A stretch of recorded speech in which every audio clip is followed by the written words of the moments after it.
উপনিষদের গল্প। অনেক বছর আগে ভারতে জ্ঞান অন্বেষণের এক স্বর্ণযুগ চলছিল। হিমালয়ের পাদদেশ, গঙ্গার তীর বা কোনো গভীর অরণ্যে কিছু ঋষিমুনি বসে ধ্যান করতেন। তারা শুধুমাত্র বাহ্যিক আচারের উপর বিশ্বাসী ছিলেন না, বরং জানতে চেয়েছিলেন, আমি কে? এই জগৎ কি? ঈশ্বর কোথায়? এই গভীর প্রশ্নের উত্তর খুঁজতেই জন্ম নিয়েছিল উপনিষদ। উপ মানে কাছে, নি মানে নিচে, আর সদ মানে বসা, অর্থাৎ গুরু শিষ্য একত্রে বসে আত্মজ্ঞান লাভের জন্য আলোচনা। উপনিষদ হল বেদান্তের অন্তর্গত, যেখানে বাহ্যিক যজ্ঞ নয়, আত্মার জ্ঞানই প্রধান। নচিকেতা কাহিনী। একবার এক বালক নচিকেতা তার পিতার কাছ থেকে মৃত্যুর দেবতা যমের কাছে পাঠানো হয়। সেখানে গিয়ে সে যমকে 3টি বর চায়।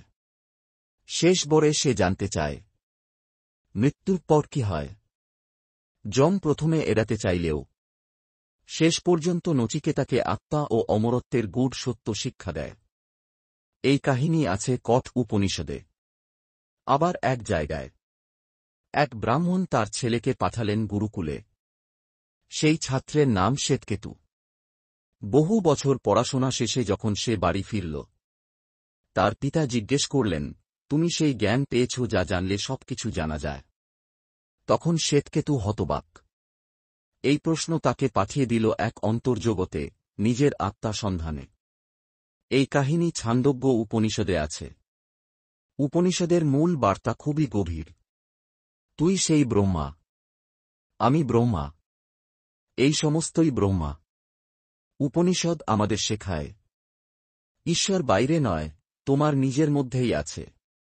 চোখ বন্ধ করে যদি মন গভীরে যাওয়া যায়, তবে সত্যকে উপলব্ধি করা সম্ভব। এইভাবেই উপনিষদ শুধু ধর্মগ্রন্থ নয়, এক আত্মজাগরণের পথপ্রদর্শক।